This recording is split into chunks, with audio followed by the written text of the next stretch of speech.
Marsaan xurii laguu maaliif dhaabbata? Eeyyeen marsaan xurii laguu kee dhaabbatee jira. Inni immoo yaaddoo sitti uumee jira. Marsaan xurii laguu sababoota gurguddoo afuriif dhaabbachuu danda'a.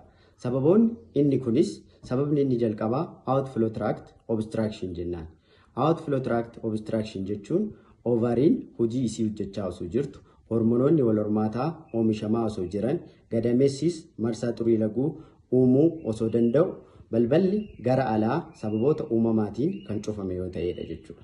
Sababni kun sababoota riiskii jedhaman tokko tokkoon uumamuu danda'a. Sababni inni jalqabaa haguugduun qaama wal hormaata gara alaa guutumaan guututti haguugee yoo jiraate jechuudha. Inni lammaffaa balballi gadameessaa yoo kan qal'ate yookiin balballi gadameessaa kan dhiphate ta'e jechuudha.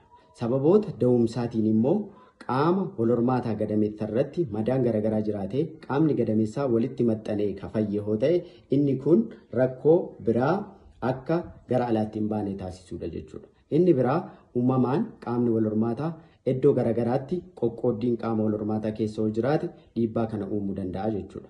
Sababa kanaan dubartoonni rakkoo akkanaa isaan mudatu garaa dhukkubbii cimaadhaaf kan saaxilaman yoo ta'u, gara dhaabbata fayyaatti dhufuudhaan rakkoo kana adda baasuun baay'ee barbaachisaadha jechuudha. Sababni inni lammaffaa viidiyoo itti aanu keessatti kan waliin ilaallu ta'a jechuudha. Viidiyoon kun kan isinitti tole yoo ta'e laayik, fooloo, koppii liink gochuudhaan odeeffannoo fayyaa sirrii kan waliin ilaallu ta'a. Guddaa galatoomaa.